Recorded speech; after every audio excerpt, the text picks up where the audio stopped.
আসসালামু আলাইকুম প্রিয় শিক্ষার্থী। আসো আজকে আমরা এসএসসি ফিজিক্সের চ্যাপ্টার 7 সপ্তম অধ্যায়, ওকে, চ্যাপ্টার 7 তরঙ্গ শব্দ, এই অধ্যায়টার বিস্তারিত আলোচনা করব।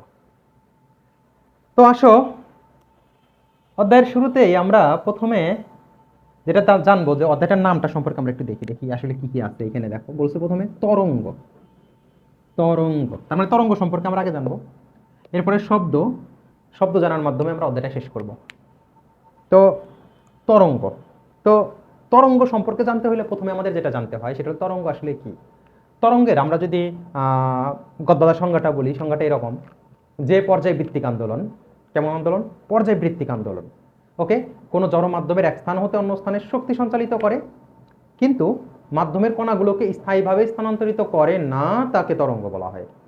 আবার খেয়াল করো যে যে পর্যায়ভিত্তিক আন্দোলন মানে বিষয়টা এরকম যে আন্দোলিত হবে, কম কাঁপতে থাকবে, স্থায়ীভাবে না, ওকে, কিন্তু শক্তি সঞ্চালিত করবে, সেটা হলো তরঙ্গ।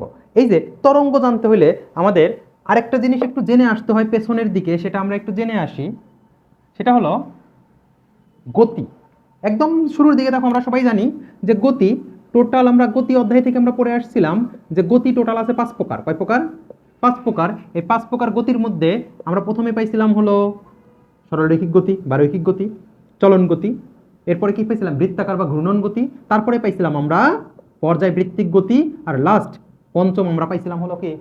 স্পন্দন গতি বা দোলন গতি। তো আমাদের এই তরঙ্গ শব্দ এই অধ্যায়টা জানার জন্য আমাদের এই পর্যায়বৃত্তিক গতি আর হলো স্পন্দন গতি সম্পর্কে জানতে হবে।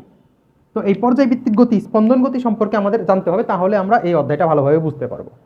তো পর্যায়বৃত্তিক গতি দেখো সংজ্ঞাটা কি ছিল একটু খেয়াল করে দেখো, যে কোনো বস্তু কণা যদি কোনো নির্দিষ্ট বিন্দুকে নির্দিষ্ট দিক থেকে নির্দিষ্ট সময় পর পর অতিক্রম করে, তাহলে সেই বস্তু কণার গতিকে বলা হয় পর্যায়বৃত্তিক গতি। এখন আসো আমরা পর্যায়বৃত্তিক গতির উদাহরণ বলতে পারি চাঁদের গতি। আবার দেখো আমি বলতে পারি এই যে এইখানে সূর্য আছে, এই সূর্যের চারদিকে পৃথিবী ঘুরতেছে উপবৃত্তাকার পথে, এটাও এই বিন্দুতে ফিরে আসতেছে 365 দিন পর পর। তার মানে এটাও কি পর্যায়বৃত্তিক গতি। তো পর্যায়বৃত্তিক গতি হলো একটা বস্তু কণাকে নির্দিষ্ট দিক থেকে নির্দিষ্ট সময় পর পর অতিক্রম করবে, তখন তাকে বলা হবে পর্যায়বৃত্তিক গতি। আর এই পর্যায়বৃত্তিক গতির একটা পূর্ণ কম্পন সম্পন্ন করতে মানে পূর্বের অবস্থায় ফিরে আসতে যে সময় লাগবে তাকে বলা হয় পর্যায়কাল, এটাও আমরা জানি। এখন খেয়াল করো এইটাও পর্যায়বৃত্তিক গতি, কিন্তু এটাকে আরেকটা গতি বলা যায়, আমরা সবাই জানি। দেখো এই গতিটাকে বলি আমরা বৃত্তাকার গতি বা ঘূর্ণন গতি। এই যে আমরা 3 নম্বরে বলছিলাম বৃত্তাকার গতি ঘূর্ণন গতি। বৃত্তাকার বা গতি ঘূর্ণন গতি হওয়ার শর্তটা হলো দূরত্ব, কেন্দ্র থেকে এই দূরত্বটা সবসময় কি থাকতে হবে? সমান থাকতে হবে, এটা আমরা সবাই জানি। কিন্তু এখানে দেখো কেন্দ্র থেকে দূরত্ব সবসময় সমান না, এই দূরত্ব আর এই দূরত্ব সমান না, তার মানে এটা পর্যায়বৃত্তিক গতি। কিন্তু নির্দিষ্ট সময় পর পর নির্দিষ্ট বিন্দুতে ফিরে আসতে হবে, পর্যায়বৃত্তিক গতির শর্ত। তাহলে বৃত্তাকার গতি পর্যায়বৃত্তিক গতি হইতে পারে, কিন্তু সকল পর্যায়বৃত্তিক গতি কি বৃত্তাকার গতি না? এটা আমাদের একটা কোশ্চেন ছিল, ইম্পর্টেন্ট কোশ্চেন গতির। আর আসো আরেকটা বিষয় একটু বলি, স্পন্দন গতি জিনিসটা কি? স্পন্দন গতি, স্পন্দন মানে আমরা বুঝতে কাঁপতেছে, দোলক, দোলনের গতি, পেন্ডুলামের গতি, স্পন্দন গতি। তো আমরা স্পন্দন গতির যদি আমরা একটু বিষয়টা বলি, কেমন যে একটা বস্তুকে যদি আমি এরকম ঝুলায় দেই, ঝুলায় দিলে ও এরকম দুলতে থাকবে, এরকম দুলতে থাকবে। তাইলে এই বস্তুকণা যে দুলতে থাকবে, এই দেখো ও গেল আবার পূর্বের অবস্থায় ফিরে আসলো, তার মানে আমি বলতে পারি পর্যায়কালের অর্ধেক সময় ধরে ও কি করলো? গেল, আবার বাকি অর্ধেক সময় ধরে ফিরে আসলো। তাহলে এই গতিকে বলি আমরা হলো কি গতি? দোলন গতি বা স্পন্দন গতি। তাহলে স্পন্দন গতি এক বিশেষ ধরনের পর্যায়ভিত্তিক গতি। ওকে, তাহলে আমরা বলতে পারি সকল স্পন্দন গতি পর্যায়ভিত্তিক গতি, কিন্তু সকল পর্যায়ভিত্তিক গতি কি নয়? স্পন্দন গতি নয়। ওকে, এটাও ইম্পর্টেন্ট একটা কোশ্চেন। দেখো স্পন্দন গতি হওয়ার জন্য পর্যায়কালের অর্ধেক সময় একদিকে যেতে হবে, বাকি অর্ধেক সময় বিপরীত দিকে যেতে হবে। কিন্তু পর্যায়ভিত্তিক গতির জন্য এই শর্ত মানতেও পারে, নাও মানতে পারে, ঘুরে আসলেও সেটা পর্যায়ভিত্তিক গতি। তার মানে সকল স্পন্দন পর্যায়ভিত্তিক, কিন্তু সকল পর্যায়ভিত্তিক স্পন্দন নয়, আমরা মাথায় রাখবো।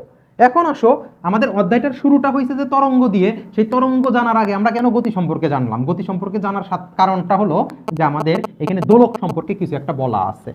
তো আমাদের দোলক দিয়ে যেহেতু ম্যাথ আসে, আমাদের বিভিন্ন বোর্ড কোশ্চেনগুলো ইম্পর্টেন্ট ম্যাথ আসে, তো আমরা দোলকটা সম্পর্কে একটু জানবো। দোলক আসলে কি? দোলক, দোলক, দোলক, দোলক বলার সাথে সাথে আমাদের সবার মাথায় দোলনা চলে আসে, দোলনা, দোলক। ওকে, তাহলে দোলকটা কি? যে দোলকটা হলো যে কোনো বস্তু কণায় যে তোমার দোলকের অ্যাকচুয়াল সংজ্ঞাটা আছে, আমি সংজ্ঞাটা বলি। সংজ্ঞাটা শুনলে দেখো আমি আমি মুখস্থ সংজ্ঞাটা এরকম বলি। দেখো যে ছোটবেলায় মুখস্থ করছিলাম, এখনো আমার মনে আছে। দেখো একটি ভারী আয়তনহীন বস্তু কণাকে ওজনহীন নমনীয় ও অপ্রসারণশীল সুতা দিয়ে ঝুলিয়ে দিলে এটি যদি ঘর্ষণ এড়িয়ে উলম্ব তলে স্বাধীনভাবে দুলতে পারে তবে তাকে বলা হয় সরল দোলক।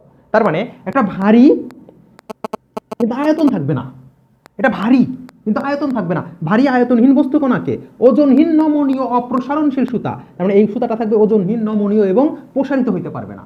এই সুতা দিয়ে যদি ঝুলাইয়া দেই তাহলে এটা যদি এই তলে, এই যে তলটাকে বলা হয় উলম্ব তল, এই তলে যদি ঘর্ষণ এড়িয়ে এইভাবে দুলতে পারে, তার মানে কোনো ঘর্ষণ বল থাকতে পারবে না, বাতাসের বাধাও থাকতে পারবে না, ঘর্ষণ এড়িয়ে যদি উলম্ব তলে স্বাধীনভাবে দুলতে পারে তখন তাকে বলি আমরা সরল দোলক।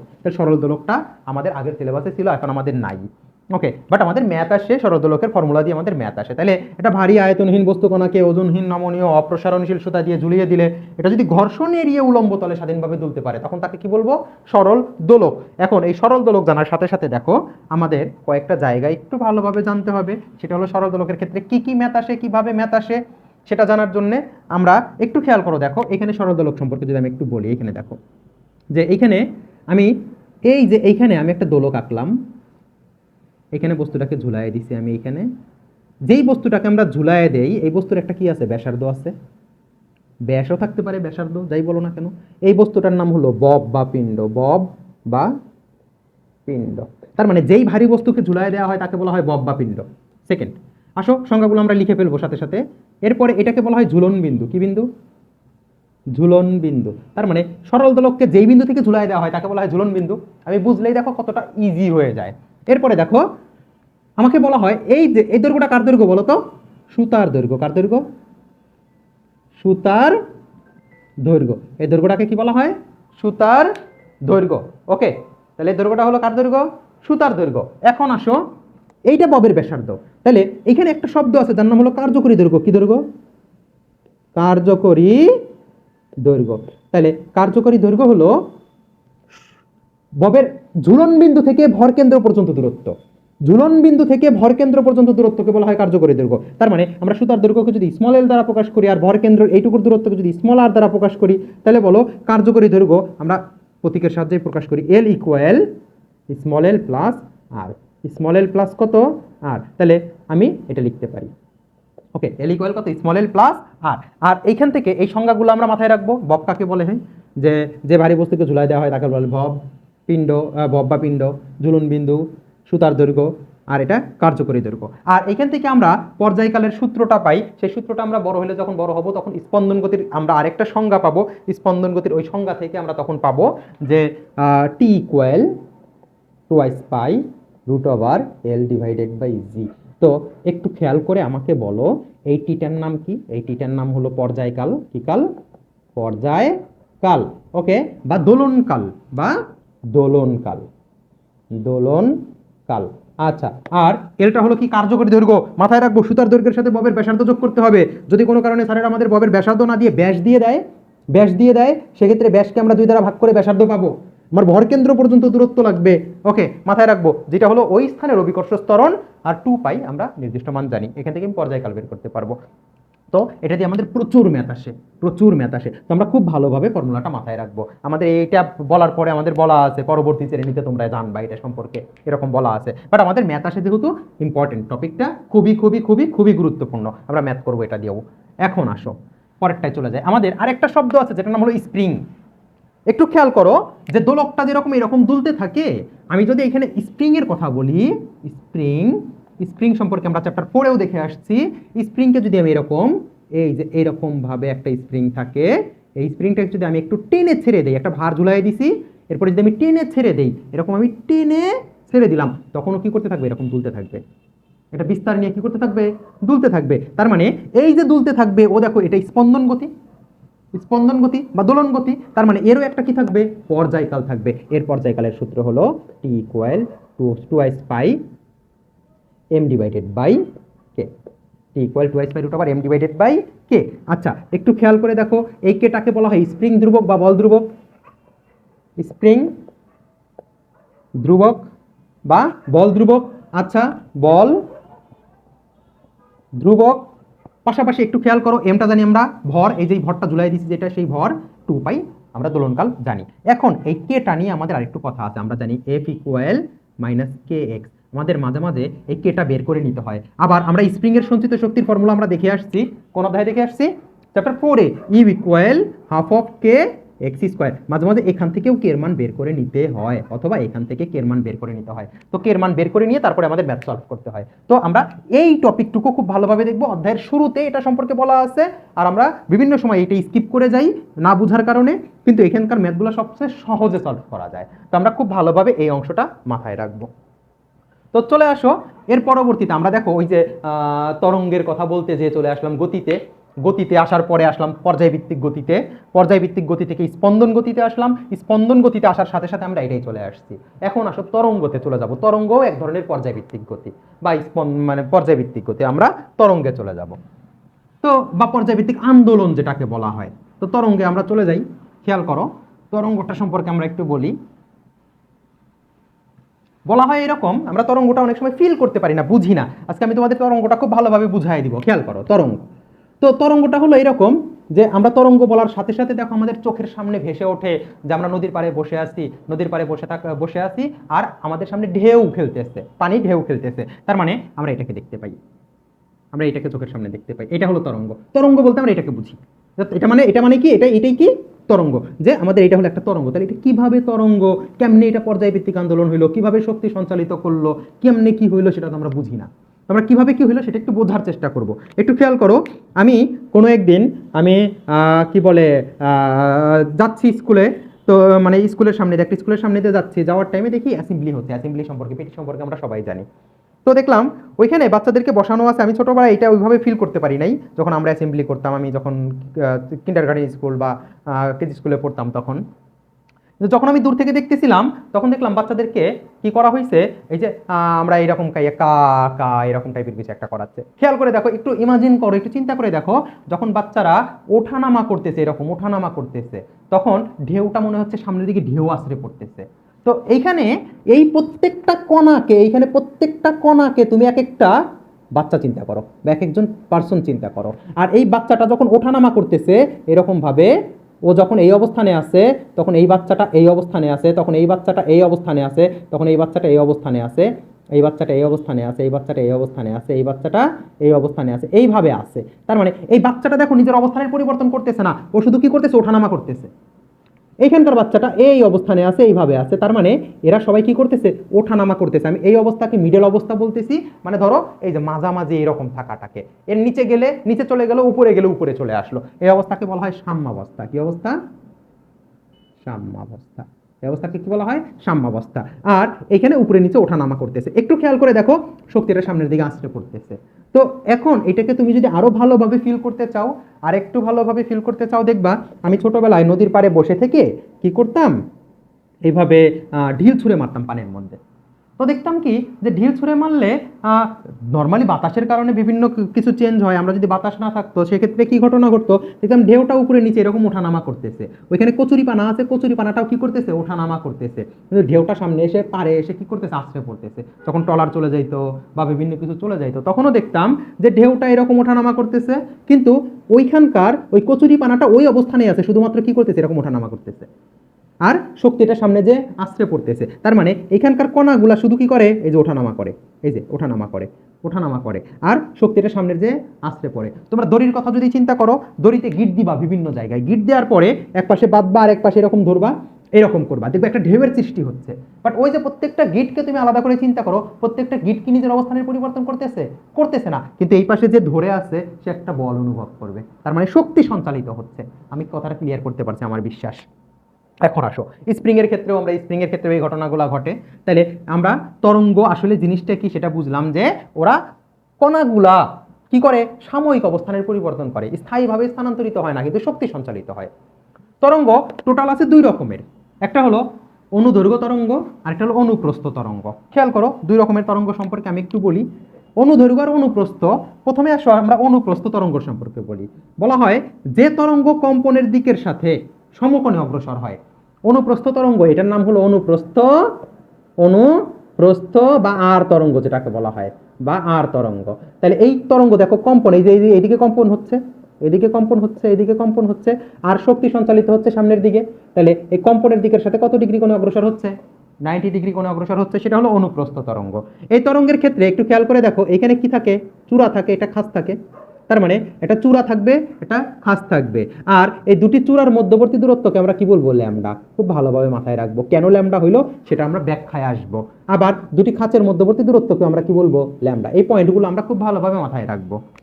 তার মানে অনুপ্রস্থ তরঙ্গে আমরা বলতে পারতেছি কম্পনের দিকের সাথে সমকোণে অগ্রসর হচ্ছে, তরঙ্গ চূড়া থাকতেছে, তরঙ্গ কি থাকতেছে, খাঁজ থাকতেছে, এর পোলারায়ন বা সমবর্তন ঘটে আর কি। তো এই টাইপের আরো কিছু ইয়া আছে, তো আমরা খুব ভালোভাবে এই বিষয়গুলো মাথায় রাখবো। এখন আসো আমাদের যেটা ইম্পর্টেন্ট এইটুকু, আমরা শব্দ তরঙ্গের কথা জানি। শব্দ কিভাবে অগ্রসর হয়? শব্দের তরঙ্গ হলো অনুদৈর্ঘ্য তরঙ্গ। কি তরঙ্গ? অনুদৈর্ঘ্য। তাহলে অনুদৈর্ঘ্য তরঙ্গটা কি? অনুদৈর্ঘ্য তরঙ্গের আরেক নাম হলো লাম্বিক তরঙ্গ, লাম্বিক বা দীঘল তরঙ্গ।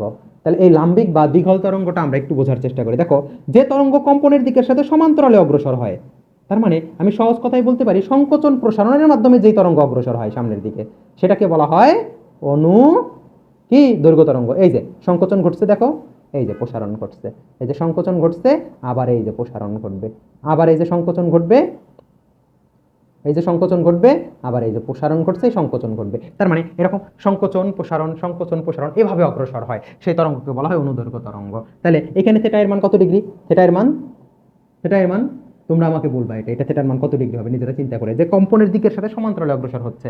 ওকে, থিটা এর মান কত ডিগ্রি সেটা আমাকে বলবা। আচ্ছা, এইখানে দেখো তরঙ্গ চূড়া তরঙ্গ খাঁজ আছে, তরঙ্গ চূড়া তরঙ্গ খাঁজ নেই। ওকে, তার মানে এইটা আমাদের জন্য ইম্পর্টেন্ট। এখানকার সবচেয়ে ইম্পর্টেন্ট কোশ্চেনটা হলো অনুদৈর্ঘ্য অনুপ্রস্থ তরঙ্গের পার্থক্য। খুবই গুরুত্বপূর্ণ প্রশ্ন এটা পরীক্ষার মধ্যে স্যারেরা খুব মানে পছন্দের সাথে দিয়ে দেয়, হ্যাঁ অনুপ্রস্থ অনুদৈর্ঘ্য তরঙ্গের পার্থক্য লিখো। তাহলে তোমরা সহজেই দেখো বলতে পারবা যে তরঙ্গ কম্পনের প্রথমে সংজ্ঞাগুলো লিখবো, যে কম্পনের দিকের সাথে সমকোণে অগ্রসর হয়, তারপরে লিখবো এটা সমান্তরালে অগ্রসর হয়। আচ্ছা, এটার তরঙ্গ চূড়া তরঙ্গ খাঁজ থাকে, তরঙ্গ চূড়া তরঙ্গ খাঁজ থাকে না। আচ্ছা, এরপরে আসো, তো আমরা এভাবে লিখতে পারবো আর কি। এখন আসো, তরঙ্গ সংক্রান্ত কয়েকটা রাশি আছে, সেই রাশিগুলো আমাদের লাগবে। আমরা এইটুকু পর্যন্ত জানি, জানার পরে আমাদের তরঙ্গ সংক্রান্ত কয়েকটা রাশি লাগে। তো এই তরঙ্গ সংক্রান্ত রাশি, এই রাশি কয়েকটা যে খুব ভালোভাবে বুঝতে পারবে, অধ্যায়ের বলা যায় 70% তার কমপ্লিট। ওকে, তরঙ্গ সংক্রান্ত রাশিটা যে খুব ভালোভাবে বুঝতে পারবে, তার জন্য অধ্যায় 70% কমপ্লিট। খুব ভালোভাবে বুঝবো আমরা, খেয়াল করো। দেখো, প্রথমে আসো, এই যে তরঙ্গ সংক্রান্ত যে রাশিগুলোর কথা চিন্তা করি, প্রথমে যেটা আসে সেটাকে বলা হয় পূর্ণ স্পন্দন। পূর্ণ স্পন্দন শব্দটা আসলে কি আমি বুঝাই দিচ্ছি। দেখো, এই যে তরঙ্গের উপরস্থ কোনো একটা কণা একটা বিন্দু থেকে যাত্রা আরম্ভ করে আবার ওই বিন্দুতে যদি ফিরে আসে, তখন তাকে বলা হয় পূর্ণ স্পন্দন বা একটা স্পন্দন। খেয়াল করো, এইখান থেকে যাত্রা করে আবার এইখানেই ফিরে আসলো, তখন তাকে বলবো কয়টা স্পন্দন? একটা স্পন্দন। আচ্ছা, পূর্ণ স্পন্দন আমরা জানি বা একটা স্পন্দন আমরা জানি। এরপরে আসো পর্যায়কাল। কি কাল? পর্যায়কাল। পর্যায়কাল কাকে বলা হয়? পর্যায়কাল হলো এই তরঙ্গের উপরস্থ কোনো একটা কণার একটা পূর্ণ স্পন্দন সম্পন্ন করতে যেই সময় লাগে, তার মানে ওই আদি অবস্থানে ফিরে আসতে যেই সময় লাগে, তাকে বলা হয় পর্যায়কাল। সহজ কথায় বলা যায় একটা পূর্ণ স্পন্দন সম্পন্ন করার সময় হলো পর্যায়কাল। তাহলে পর্যায়কালকে আমরা কি দ্বারা প্রকাশ করি? টি দ্বারা প্রকাশ করি। এরপরে আসো গুরুত্বপূর্ণ শব্দ, যেটাকে বলা হয় কম্পাঙ্ক। কি? কম্পাঙ্ক। ওকে, বলা হয় এরকম, একক সময়ে তরঙ্গ যতগুলো পূর্ণ স্পন্দন সম্পন্ন করে তাকে বলা হয় কম্পাঙ্ক। খুব ভালোভাবে খেয়াল করো, দেখো বলা হয়েছে একক সময়ে। আমি বললাম টি সময়ে, তাহলে কয়টা স্পন্দন সম্পন্ন করে? একটা। কিভাবে বললাম? একটা স্পন্দন সম্পন্ন করতে যেই সময় লাগে তাকে বলা হয় পর্যায়কাল। আর পর্যায়কালকে টি দ্বারা প্রকাশ করি, তাহলে টি সময়ে কয়টা স্পন্দন সম্পন্ন করে? একটা। তাহলে একক সময়ে কয়টা করবে? 1/টি। আর একক সময়ে যতগুলো পূর্ণ স্পন্দন সম্পন্ন করে তাকে বলা হয় কম্পাঙ্ক, 1/টি। প্রবলেম? আমার বিশ্বাস কোনো প্রবলেম নেই। এখান থেকে একটা জায়গায় একটু খেয়াল করে, এর এককটা হলো পার সেকেন্ড বা হার্জ, পার সেকেন্ড বা হার্জ, আর মাত্রা হলো T−1। মাত্রা হলো কি? T−1। এখন আবার আমরা আরেকটা জায়গায় একটু খেয়াল করো, যেটা আমরা একটু ভালোভাবে বোঝার চেষ্টা করি। আমি বললাম স্মল টি সময়ে n সংখ্যক কম্পন সম্পন্ন করে, তাহলে একক সময়ে কতগুলো করবে? n/t। একক সময়ে n/t। আর একক সময়ে যতগুলো পূর্ণ স্পন্দন সম্পন্ন করে তাকেই বলা হয় কম্পাঙ্ক, n/t। আমি এটাও লিখতে পারি। তাহলে তুমি দেখো ফ্রিকোয়েন্সি বা কম্পাঙ্কের রাশি দুইটা পাইছো, f equal 1/t equal n/t। এখন আসো, শুধু এই রাশিটা জানলেই হবে না, এদের পরিচয়টা জানাটা ইম্পর্টেন্ট। এফটা হলো কম্পাঙ্ক, আমরা সবাই জানি। টিটা হলো পর্যায়কাল, সেটাও আমরা জানি। বাট এইটিটাকে দেখো, আমি যদি সহজ কথাই বলি, কম্পাঙ্কের সংজ্ঞা থেকে তুমি জানো একক সময়ে বা এক সেকেন্ডে যতগুলো পূর্ণ স্পন্দন সম্পন্ন করবে সেটা হলো পর্যায়কাল, কম্পাঙ্ক।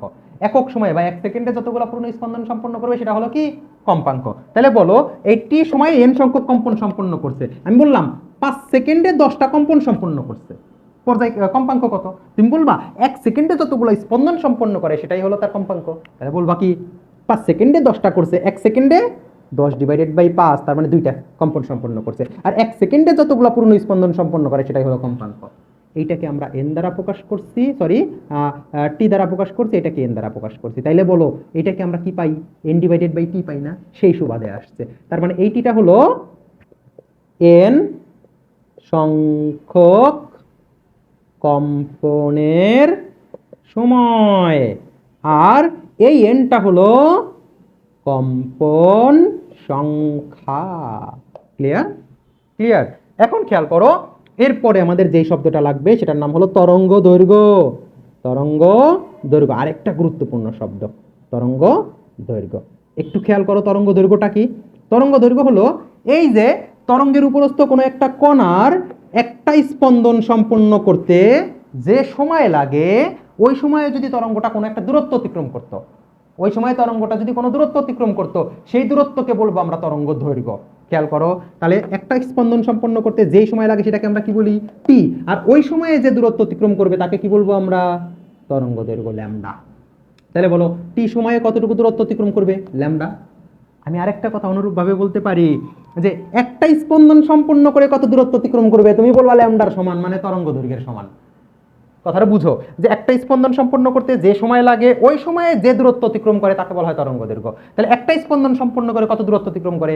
ল্যামডা। তাহলে আমরা আরেকটা ফর্মুলা একটু লিখে রাখি এখানে, একটা স্পন্দন সম্পন্ন করে ল্যামডা দূরত্ব অতিক্রম করে, n সংখ্যক স্পন্দন সম্পন্ন করে কত দূরত্ব অতিক্রম করবে? n lambda. তাই এখানে দূরত্ব s ইকুয়াল n ল্যামডা লেখা যায়। nটা হলো কম্পন সংখ্যা, ল্যামডা হলো তরঙ্গ দৈর্ঘ্য। আমাদের ম্যাথ করতে গেলে এটা লাগে। তারপরের ঘটনায় ফিরে আসো, আমরা তরঙ্গ দৈর্ঘ্যটা পাওয়ার সাথে সাথে আমরা s ইকুয়াল n ল্যামডা এটা পেয়ে গেছি, n ল্যামডা। এখন আরেকটা জিনিস, তরঙ্গ বেগ বলে একটা শব্দ আছে। কি? তরঙ্গ বেগ। খুব ভালোভাবে দেখো, তরঙ্গ বেগ। তরঙ্গ বেগের জন্য আমাদের কি লাগবে? খুব ভালোভাবে খেয়াল করো, দেখো আমরা জানি বেগ তো একক সময়ে অতিক্রান্ত দূরত্ব। তাহলে একটু খেয়াল করো তরঙ্গ বেগের জন্য কি লিখবো? তরঙ্গের উপরস্থ কোনো একটা কণার একটা স্পন্দন সম্পন্ন করতে যেই সময় লাগে, ওই সময় তরঙ্গটি যে দূরত্ব অতিক্রম করে তাকে বলা হয় তরঙ্গ দৈর্ঘ্য। আর এইটি সময় তাহলে কত দূরত্ব অতিক্রম করে? ল্যামডা। আর একক সময়ে তরঙ্গের উপরস্থ কোনো একটি কণা যে দূরত্ব অতিক্রম করবে তাকে কি বলবো? তরঙ্গ বেগ। তাহলে বলো টি সময়ে কত দূরত্ব অতিক্রম করে? ল্যামডা। একক সময়ে ল্যামডা ডিভাইডেড বাই টি, এটাকে বলা হয় তরঙ্গ বেগ। V equal lambda divided by T. তাহলে ভি ইকুয়াল কি পাইলাম আমরা?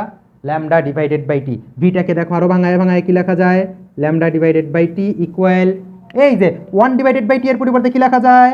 এফ। তাহলে কি লেখা যায়? F lambda. আবার দেখো এফ এর পরিবর্তে কি লেখা যায়? N divided by T. তাহলে কি লেখা যায়?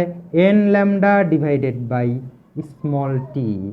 ওকে, আমরা খুব ভালোভাবে যদি এই অংশটুকু বুঝতে পারি, আমি অধ্যায়ের 70%, 60 থেকে 70% ম্যাথ আমি খুব ভালোভাবে ইজিলি সলভ করতে পারবো যদি আমি এই অংশটুকু বুঝতে পারি। তরঙ্গ রিলেটেড তুমি ম্যাক্সিমাম ম্যাথ সলভ করতে পারবা এই অংশটুকু দিয়ে। ম্যাক্সিমাম না, সব তরঙ্গ সংক্রান্ত সব ম্যাথ সলভ করতে পারবা, সব সব। আমি আগে তাহলে কি বললাম? আমি তরঙ্গ ওই যে দৈর্ঘ্যের বিষয়টি কি বলে, পর্যায়কাল, স্প্রিং, ওইটা জানলাম, এটা জানলাম। তরঙ্গ সংক্রান্ত বেসিক বলতে আমরা এইটুকুকেই বুঝি। এইটুকু জানা মানে তুমি ডান।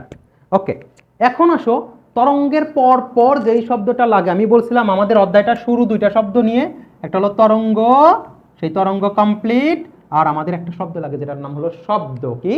শব্দ। তো আসো আমরা শব্দটাকে খুব ভালোভাবে বোঝার চেষ্টা করি।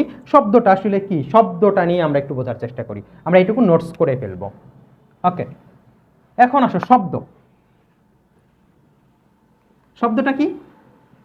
শব্দ হলো যে শব্দ এক প্রকার শক্তি, যা আমাদের শ্রবণানুভূতি জাগায়, মানে শুনতে সাহায্য করে। তো আমরা একটা শব্দকে শুনতে সাহায্য করে কে? শব্দ। তাহলে শব্দ এক প্রকার শক্তি যা আমাদের শ্রবণানুভূতি জাগায়। তাহলে এই শব্দ সম্পর্কে জানার জন্য আমরা আরেকটু জিনিস দেখব। আমাদের আরেকটা বিষয় আমাদের লাগে, সেটা হলো যে শব্দের এই বেগ। আমরা জানি শব্দের বেগ সুষম বেগ। কেমন বেগ? সুষম বেগ, সুষম বা সমবেগ। আর আমরা জানি 0 ডিগ্রি সেলসিয়াস তাপমাত্রায় বায়ু মাধ্যমে শব্দের বেগ কত? 330 মিটার পার সেকেন্ড। আমরা আরো একটা জিনিস জানি, প্রতি ডিগ্রি সেলসিয়াস তাপমাত্রা বৃদ্ধিতে শব্দের বেগ বৃদ্ধি পায়। বৃদ্ধি পায় কে? বৃদ্ধি পায় শব্দের বেগ বৃদ্ধি বৃদ্ধিতে 1 ডিগ্রি সেলসিয়াস তাপমাত্রা বৃদ্ধিতে বেগ বৃদ্ধি কত? 0.6 মিটার পার সেকেন্ড প্রতি ডিগ্রি সেলসিয়াস। খেয়াল রাখবো ডিগ্রি সেলসিয়াস। তাহলে বলো থেটা ডিগ্রি সেলসিয়াস তাপমাত্রা বৃদ্ধিতে শব্দের বেগ বৃদ্ধি পাবে কতটুকু? 0.6 ইন্টু থেটা। তাহলে এখন তোমাকে যদি আমি একটা প্রশ্ন জিজ্ঞেস করি, বলো 0 ডিগ্রি সেলসিয়াস তাপমাত্রায় বেগ কত ছিল? 330। থেটা ডিগ্রি সেলসিয়াস যখন হইছে, এই থেটা ডিগ্রি বৃদ্ধির জন্য বেগ বৃদ্ধি পাইছে এইটুকু, তাহলে হইল কতটুকু থেটা ডিগ্রি সেলসিয়াস তাপমাত্রায়? তুমি আমাকে সহজেই বলবা। আগের এইটার সাথে এইটুকু করতে হবে, যোগ করতে হবে, কারণ এটা 0 বেগ ছিল। আর 1 ডিগ্রিতে বৃদ্ধি এইটুকুই বৃদ্ধি পায়, থেটা ডিগ্রি বৃদ্ধিতে এইটুকু বৃদ্ধি পায়। তাহলে আমার ভি ইকুয়াল হবে ভি নট, আমি ভি নট বলতেই বুঝতেছি কোনটা? 330 প্লাস 0.6 ইন্টু থেটা। ওকে, এটা এত মিটার পার সেকেন্ড। এখন আমি ওই একটু আগে একটা জায়গায় একটু খেয়াল করে দেখো, একটু আগে আমি যখন লিখতে গেছিলাম, লিখতে যে আমি কি লিখে ফেলছিলাম? আমি লিখে ফেলছিলাম V equal V not plus 0.6 into theta, এইভাবে লিখে ফেলছিলাম। আচ্ছা, তাহলে আমি কেন এটা লিখতেছি? দেখো আমরা একটা জায়গায় মেজর ভুল করি, সবচাইতে গুরুত্বপূর্ণ যেটা, একটু খেয়াল করো। দেখো যে আমরা একটা জায়গায় ছোট্ট ভুল করি, ছোট্ট ভুলের কারণে, ছোট্ট কনফিউশনের কারণে আমরা বড় ভুল করে ফেলি। এই ভি নট দেওয়ার কারণটা কি? ধরো আমি তোমাকে বললাম যে 0 ডিগ্রি সেলসিয়াস তাপমাত্রায় শব্দের বেগ 330 metre per second, 10 degree Celsius তাপমাত্রায় বেগ কত? তুমি তখন বলবা আমাকে, ঠিক আছে sir, V equal 330 plus 0.6 into 10। Okay, এইটা হবে আনসার, এত মিটার পার সেকেন্ড। একটু পরে আমি বললাম না, 10 ডিগ্রি সেলসিয়াস তাপমাত্রায় বেগ, আমি ধরে নিচ্ছি 10 ডিগ্রি সেলসিয়াস তাপমাত্রায় বেগ 336 মিটার পার সেকেন্ড। ওকে, 35 ডিগ্রি সেলসিয়াস তাপমাত্রায় বেগ কত? 35 ডিগ্রি সেলসিয়াস তাপমাত্রায় বেগ কত? তখন তুমি বলবা কি? এই সূত্রটায় তুমি লিখলা ভি ইকুয়াল 330 প্লাস 0.6 ইন্টু কত? 35। আর আমি সুন্দর করে তোমাকে কি করব? কেটে দিব। কারণটা এই জন্যেই আমি ফর্মুলাটাকে এইভাবে লিখছি। খেয়াল করে এইভাবে লেখার পেছনে কারণটা হলো, এটা হলো 10 ডিগ্রি সেলসিয়াস তাপমাত্রার বেগ। তাহলে 10 ডিগ্রি সেলসিয়াস তাপমাত্রার বেগ কত? 336। তাহলে কি শেষ হয়ে গেল 35? না, তারপরেও ভুল। খেয়াল করো, তারপরেও ভুল। কেন ভুল? কারণ 10 থেকে তাপমাত্রা বৃদ্ধি পেয়ে কত হয়েছে? 10 থেকে তাপমাত্রা বৃদ্ধি পেয়েছে, আমরা জানি 1 ডিগ্রি বৃদ্ধিতে এত বৃদ্ধি পায়। তাহলে এখানে 10 থেকে বৃদ্ধি পেয়েছে কত? 35। তার মানে 25 ডিগ্রি সেলসিয়াস তাপমাত্রা বৃদ্ধি পাইছে, এটা হবে 25। এবার তুমি 100% ঠিক আছো, এবার তুমি 100% ঠিক আছো। এই জন্যই আমি এভাবে লিখছি, এটা হলো আদি তাপমাত্রা, আদি বেগ, আর ওইখান থেকে কতটুকু বৃদ্ধি পাইছে সেইটা হলো থেটা। অর্থাৎ আমি যদি 0 বলি, 10 জিজ্ঞেস করি, তাহলে 0 থেকে কতটুকু বৃদ্ধি পাইছে? 10 বৃদ্ধি পাইছে, তার জন্য সরাসরি 10 লিখতাম। কিন্তু আমি যদি বলি 10-এর দিয়ে দিছি, কিন্তু 35-এর বের করতে বলছি, তাহলে তুমি কি এটা কি লিখবা? 10-এরটা লিখবা, আর 35 হইতে কত বৃদ্ধি পাইছে সেটা লিখবা। ওকে, আমার বিশ্বাস বিষয়টা বুঝতে পারছো তোমরা। ওকে, এটা ইম্পর্টেন্স। পাশাপাশি এইটার পাশে এইটা দিয়ে দেয়, সেটা বের করতে বলে মাঝে মাঝে, এক এক সময় এক একটা বের করতে বলে। আমাদের ম্যাথ করতে গেলে এটা খুব কাজে লাগে, এমসিকিউ এর জন্য, পাশাপাশি ম্যাথের জন্যও। এখন আসো, আমরা আরেকটা জিনিস জানি, এই শব্দের বেগ, আমরা জানি শব্দের বেগ কেলভিন তাপমাত্রার বর্গমূলের সমানুপাতিক। শব্দের বেগ কার সমানুপাতিক? শব্দের বেগ কেলভিন তাপমাত্রার বর্গমূলের সমানুপাতিক। শব্দের বেগ কেলভিন তাপমাত্রার বর্গমূলের সমানুপাতিক। তাহলে V divided by root T equal ধ্রুব লেখা যায়। তাহলে আমি লিখতে পারি V divided by root T 1 equal V two divided by root T 2 equal ধ্রুব। তাহলে এইটা দিয়ে আমরা ম্যাথ করি, V two divided by V 1 equal T two divided by T 1 তার রুট। আমরা ভালোভাবে মাথায় রাখবো। এটা কি একটু খেয়াল করো, এটা হলো কি তাপমাত্রা? কেলভিন তাপমাত্রা। কি তাপমাত্রা? কেলভিন তাপমাত্রা। আচ্ছা, কেলভিন তাপমাত্রা আমরা কিভাবে বের করি? আমাদের সেলসিয়াসে দেওয়া থাকে, এই যে ডিগ্রি সেলসিয়াসের সাথে থেটা ডিগ্রি সেলসিয়াসের সাথে 273 যদি আমি প্লাস করি, তাহলে কেলভিন তাপমাত্রা পেয়ে যাব। ওকে, তাহলে আমরা এখানে ধরো আমাকে বললো, ওই একটু আগের ম্যাথের কথাই বললাম, যে 0 ডিগ্রি সেলসিয়াস তাপমাত্রায় বেগ হলো 330 মিটার পার সেকেন্ড। আমি বললাম 10 ডিগ্রি সেলসিয়াস তাপমাত্রার বেগটা কত, তোমাকে আমি বের করতে বললাম। তখন তুমি কি করবা? V two equal T two divided by T 1 তার রুট ইন্টু ভি 1, ভ্যালুগুলো বসায় দাও। এটা কত? 10 প্লাস 273, আমার কেলভিনে নিতে হবে। 0 প্লাস 273 তার রুট ইন্টু ভি 1, ভি 1 মানে কত? 330। তার মানে যে কোনো তাপমাত্রায় দিয়ে দিলে তুমি এখন বের করতে পারবা। এটা সবচেয়ে সহজ হয়ে, আর এটা দিয়ে আমাদের ম্যাক্সিমাম ম্যাথ করা। ওকে, তো আমরা এই শব্দের বেগ বের করা, এটা খুবই গুরুত্বপূর্ণ একটা ম্যাথ, আর আমাদের প্রচুর এই ম্যাথটা আসে, একটা ম্যাথ আসবেই এরকম। আচ্ছা, তাহলে আমরা শব্দের বেগের এই সম্পর্কটা জানলাম। এখন আসো আরেকটা শব্দ আমরা জানি যে আমরা যখন ছোটবেলায় বিভিন্ন দেয়ালের সামনে যে বা পাহাড়ের সামনে যে সাউন্ড করলাম বা উঁচু জায়গায় জায়গায় যে সাউন্ড করতাম, তখন আমাদের কাছে আমাদের শব্দের প্রতিধ্বনি আসে। এই প্রতিধ্বনি জিনিসটা কি, আমরা এই প্রতিধ্বনিটা খুব ভালোভাবে বোঝার চেষ্টা করবো, যেখানে আমরা ভুল করি। খেয়াল করো, প্রতিধ্বনিটা আমরা খুব ভালোভাবে বোঝার চেষ্টা করব। প্রতিধ্বনি হলো যে যখন কোনো একটা শব্দ, আমি আমার উচ্চারিত একটা শব্দ কোনো একটা পৃষ্ঠে বাধা পেয়ে আমার কাছে ফিরে আসবে এবং আমি সেটা শুনতে পাবো, তখন সেটাকে আমরা বলি প্রতিধ্বনি। তার মানে আমরা সংজ্ঞাটা এভাবে বলি যে কোনো শব্দ মূল শব্দ হতে আলাদা হয়ে মূল শব্দের পুনরাবৃত্তি ঘটালে ওই শব্দকে মূল শব্দের প্রতিধ্বনি বলে। এখন এই মূল শব্দের প্রতিধ্বনি বা প্রতিধ্বনি জানার জন্য আমাদের আরেকটা জিনিস লাগবে, আমাদের মস্তিষ্কের রেশ। মস্তিষ্কের রেশ বলে একটা শব্দ আছে, যেটা হলো 1 সেকেন্ডের 10 ভাগের 1 ভাগ বা 0.1 সেকেন্ড। এটা বলতে আসলে কি বোঝায়? এটা বলতে বোঝায়, দেখো আমরা সকল শব্দই কিন্তু আমরা শুনতে পাই না। আমি যখন একটা শব্দ করব তখন ওই শব্দ কিন্তু আমি শুনতে পাই না, প্রতিধ্বনি শুনতে পাই না। এর জন্য আমাকে একটা মিনিমাম ডিস্টেন্সে থাকতে হয়। কারণটা হলো, আমি যখন শব্দটা করতেছি আমার সৃষ্ট শব্দ আমি কিন্তু শুনতে পাচ্ছি। আমি যখন শব্দটা শুনতে পাচ্ছি তখন আমার এই শব্দটাকে আমার মস্তিষ্ক 0.1 সেকেন্ড স্মৃতিতে রেখে দিচ্ছে। তখন ওই শব্দটা যদি 0.1 সেকেন্ডের মধ্যে আমার কাছে ফিরে আসে, তাহলে আমার মস্তিষ্ক ওই শব্দকে আলাদা করে আর শুনতে পায় না। তখন আমার মস্তিষ্কের কাছে মনে হয় আগের শব্দটাই।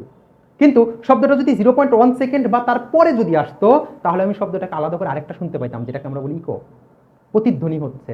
তাহলে আমরা বলতে পারি যে আমার শব্দটাকে আমি তখনই প্রতিধ্বনি বলতে পারবো যখন ওই শব্দটা বাধা পেয়ে আমার কাছে ফিরে আসবে এবং আমি শুনতে পাবো। আর এর জন্য মিনিমাম টাইমটা কত হইতে হবে? 0.1 সেকেন্ড। তার মানে মিনিমাম, আমরা টি মিনিমামটাকে বলে রাখি প্রতিধ্বনি শোনার জন্য, টি মিনিমাম হলো 0.1 সেকেন্ড। এটা ধ্রুব মান, এটা ফিক্সড অলওয়েজ।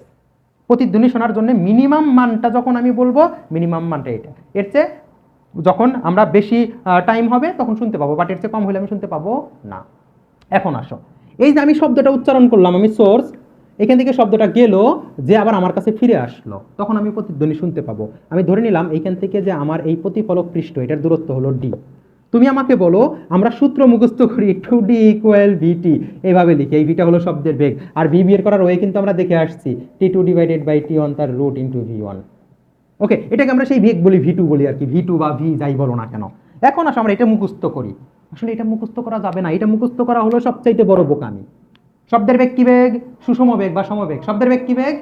সুষম বেগ বা সমবেগ। আর আমরা জানি সমবেগের জন্য গতিতে পড়ে আসছি সমবেগের সূত্র s = vt, কারণ সমবেগে কি থাকে না?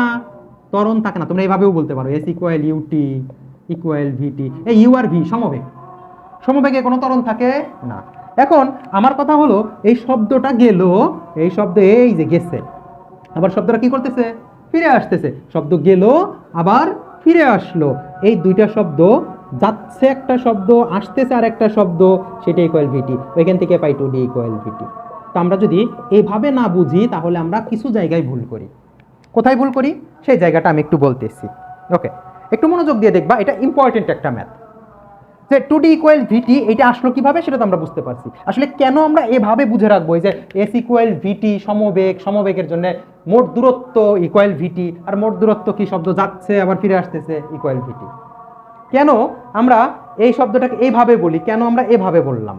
এভাবে বলার মূল কারণটা আমরা একটু বোঝার চেষ্টা করব। খেয়াল করো, দেখো, ধরো আমি এখান থেকে সাউন্ড করলাম বা শব্দ করলাম, শব্দ করে আমি আর এইখানে দাঁড়ায় নাই, আমি কি করছি? আমি এইখান থেকে এই যে এইখানে দাঁড়ায় ছিলাম, এইখান থেকে শব্দ করছি, শব্দ করে আমি ঠিক উল্টা দিকে দৌড় দিছি, একটা বেগে, ভি বেগে দৌড় দিছি। কত বেগে? ভি বেগে। যেহেতু আমি দৌড় দিছি, ভিপি লিখি আমি এটাকে, পারসন বা ম্যান লিখলেও হয়, ভিএম, ম্যানটা, লোকটা দৌড় দিছে, একটা বেগে দৌড় দিছে। তাহলে বলো, শব্দটা উৎপন্ন হয়েছে কোথা থেকে? শব্দটা উৎপন্ন হয়েছে এইখান থেকে, এই যে সোর্স, এইখান থেকে উৎপন্ন হয়ে গেল, বাধা পাইছে, বাধা পেয়ে, খেয়াল করো, শব্দটা এ আসতেছে। আচ্ছা, যখন এইখানে আসলো আমি কি আসি? আমি কি শুনতে পাবো? আমি তো নাই, আমি তো নাই। তখন শব্দটা এইখানে যখন আমি আসবো, যেহেতু শব্দের বেগ বেশি, আমি যখন এইখানে চলে আসব, আমি এইখানে আসতে আসতে শব্দ ঘুরে এইখানে চলে আসবে। শব্দ যখন এইখানে আসবে তখন আমি শুনতে পাবো। তার মানে কথাটা খুব ভালোভাবে বুঝো, শব্দটা এইখান থেকে যাচ্ছে যাচ্ছে যাচ্ছে যাচ্ছে এখানে গেল, আবার এই যে আসলো তখন আমি শুনতে পাইলাম। এই সময় দেখো আমি একটা দূরত্ব অতিক্রম করছি না, সেটা এক্স। কতটুকু? এক্স। এক্স দূরত্ব কে অতিক্রম করছে? আমি। তাইলে এক্স দূরত্ব অতিক্রম করতে আমার একটা সময় লাগছে না? ওই সময়ের মধ্যেই কিন্তু শব্দটা এইখান থেকে ঘুরে আবার এখানে ফিরে আসছে। আমার এক্স দূরত্ব অতিক্রম করতে যেই সময় লাগছে ওই সময়ের মধ্যেই এই লোকটা মানে শব্দটা এইখান থেকে এখানে ফিরে আসছে। তাহলে আমি এক্স ইকুয়াল লিখতে পারি ভি এম টি, এক নাম্বার। আবার শব্দটা কতটুকু দূরত্ব অতিক্রম করছে একটু খেয়াল করো তো, দেখো তো আমার এইখান থেকে দূরত্ব ছিল কত? ডি। তাহলে ডি প্লাস এই যে ডি পর্যন্ত গেছে, আবার শব্দ কতটুকু অতিক্রম করছে? ডি পর্যন্ত ফিরে আসছে, ডি। আবার এক্সটা কতটুকু দূরত্ব অতিক্রম করার পরে আমি শুনছি এক্স ইকুয়াল ভিটি। এই ভিটা কার বেগ? কার বেগ হবে? সাউন্ড, শব্দের বেগ, ভিএস বলতে পারি, সাউন্ডের বেগ।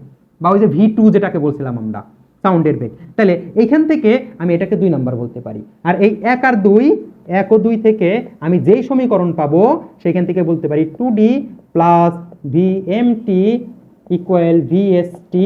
এখান থেকে আমি ফাইনালি টি ইকুয়াল কি লিখতে পারি বলো? এটাকে ওই পাশে নিয়ে গেলাম, কমন নিয়ে নিলাম। তাহলে 2D divided by VS minus VM. এখান থেকে আমি টাইম বের করতে পারবো, আমি কত সময় পরে শব্দটা শুনতে পাবো। আমাদের মাঝে মাঝে টাইম দিয়ে দিবে, ডি বের করতে বলবে, মাঝে মাঝে টাইম দিয়ে দিবে এই যে লোকটার বেগ বের করতে বলবে। এই বেগটা তোমার তো ওই যে ওইখান থেকেই বের করবা, V two. V two, V টুই কিন্তু ভিএস দ্বারা প্রকাশ করছি আমি এখন, T two divided by T one তার রুট ইন্টু ভি ওয়ান। ওকে, তাহলে এইখান থেকে আমি এই টি এর মান বের করতে পারবো, মানে এখন আমাকে যেটাই বের করতে বলুক বের করতে পারবো। একটা কোশ্চেন তোমাদের মাথার মধ্যে ঘুরতেই পারে, সবচেয়ে গুরুত্বপূর্ণ আরেকটা বিষয় একটু খেয়াল করো। লোকটা যদি এই দিকে দৌড় দিত, কোন দিকে? এই দিকে, এই দিকে, প্রতিফলকের দিকে দৌড় দিত, তাহলে কি ঘটনা ঘটতো তোমরাই আমাকে বলো। যে লোকটা ওই দিকে দৌড় দিছে, তাহলে আমি যে ছোট্ট করে চিত্রটা আঁকি, খেয়াল করো। লোকটা এই যে প্রতিফলকের দিকে দৌড় দিছে, টোটাল দূরত্ব ছিল ডি, আর লোকটা প্রতিফলকের দিকে দৌড় দিছে এক্স দূরত্ব অতিক্রম করে ফেলছে। তাহলে লোকটার ক্ষেত্রে তুমি লিখবা ভি, তোমার কত? X equal VMT. আর প্রতিফলক ওই শব্দের জন্য লিখবা কতটুকু বলো? শব্দটা যাবে আবার এই যে এইখানে আসবে, তাহলে গেছে ডি বাট আসছে কত? D minus x. তাহলে তুমি কি লিখবা? যে D plus D minus x equal VST. এটাকে 1 নাম্বার, এটাকে 2 নাম্বার। তুমি বুঝে লিখবা, ম্যাথ করবা বুঝে করবা। কি ঘটনা ঘটলো? লোকটা গেল এক্স আর শব্দ গেছে ডি, আবার ফিরে আসছে ডি মাইনাস এক্স। আমি এভাবে বুঝে মনে রাখবো। এই দুইটা ওয়েতে প্রচুর ম্যাথ আসে, প্রচুর ম্যাথ আসে। তুমি কল্পনা করতে পারবা না যে এই ওয়েটা দিয়ে কত পরিমাণ ম্যাথ আসে। টেস্ট পেপার খুললে দেখবা এই ফিজিক্সের কনসেপ্ট যখন তুমি বুঝে ফেলবা তখন তুমি ম্যাথ সলভ করতে পারবা। এটা বোঝাটা সবচাইতে ইম্পর্টেন্ট। তুমি কনসেপ্ট আগে বুঝো, আগে বুঝো, থিমটা বুঝো, থিমটা বুঝে দেন ম্যাথ করতে যাও। ওকে, এটা সবচাইতে ইম্পর্টেন্ট। এরপর লোহার পাইপের ম্যাথগুলো আমরা এই কনসেপ্ট দিয়ে সব সলভ করতে পারি। তো এইটুকু কনসেপ্ট দিয়ে আমরা শব্দের যত ম্যাথ আছে সব সলভ করতে পারবো। তো এখন আসো এরপরে আর কি কি আছে ছোট ছোট শব্দ। অনুনাদ কাকে বলা হয়? ও সরি, তোমাদের অনুনাদ নেই, তোমাদের কি বলে যে শব্দের সম্পর্কে আরো কিছু বলা আছে, যে তোমার তারবিহীন সংকেত বা বেতারা, বেতার, সেতার, তারপরে তোমার শব্দের তীব্রতা। ও আরেকটা টপিক বাদ চলে গেছে, একটু খেয়াল করো। শব্দের তীব্রতা, শব্দের তীব্রতা, যদিও তোমাদের সিলেবাসে এটা দিয়ে তেমন কোনো ম্যাথ নেই। শব্দের তীব্রতা, শব্দের তীব্রতার মূল সংজ্ঞাটা হলো যে একক ক্ষেত্রফলের মধ্যে দিয়ে একক সময়ে অতিক্রান্ত শব্দ শক্তি। তাহলে একক ক্ষেত্রফল, এই ক্ষেত্রফলের মধ্যে দিয়ে, এই ক্ষেত্রফলের মধ্যে দিয়ে একক সময়ে 1 সেকেন্ডে যদি ই পরিমাণ শক্তি সঞ্চালিত হয়, তাহলে একক ক্ষেত্রফলের মধ্যে দিয়ে কত হবে? E divided by A. Actual এটাকে আমরা ই না বলে যদি পি বলি সবচাইতে সুন্দর হয়, কারণ এটার নাম হলো একক সময়ে অতিক্রান্ত শব্দ শক্তি। একক সময় অতিক্রান্ত শব্দ শক্তি। তাহলে একক ক্ষেত্রফলের মধ্যে দিয়ে একক সময় অতিক্রান্ত শব্দ শক্তি, আর একক সময়ে যে পরিমাণ শক্তি অতিক্রম করবে তাকে কি বলে? ক্ষমতা। তাহলে ক্ষমতা P equal E divided by এনার্জিকে আমরা কি দ্বারা ভাগ করি? টাইম দ্বারা ভাগ করি, ই ডিভাইডেড বাই টি, আমরা এটা পাই। তাহলে এখানে শব্দের তীব্রতাকে আমরা এটা দ্বারা প্রকাশ করতে পারি। শব্দের তীব্রতা I equal P divided by A, এভাবে লিখতে পারি আমরা শব্দের তীব্রতা। তো এই দিয়েই আমাদের মোটামুটি অধ্যায় শেষ। অধ্যায়টা আমরা গুছায় ফেলবো একটু। যত ফর্মুলা আছে, যতগুলো ফর্মুলা আছে, যেই ফর্মুলা থেকে ম্যাথ আসে, কিভাবে ম্যাথ সলভ করতে হবে, কাকে কি বলে, সব কিছু গুছায় দেওয়া আছে। ফার্স্ট কাজ হবে পুরা ক্লাসটা সুন্দরভাবে নোটস করে ফেলা, দেন অধ্যায়টা রিডিং করা, এরপরে ম্যাথ সলভ করতে দেয়া। তুমি ম্যাথ পারবা সেটা আমার গ্যারান্টি। ওকে, তুমি যদি এইটুকু বুঝে থাকো তুমি ম্যাথ পারবা, সে গ্যারান্টি আমার। খুব ভালোভাবে সলভ করবা। ওকে, আল্লাহ হাফেজ।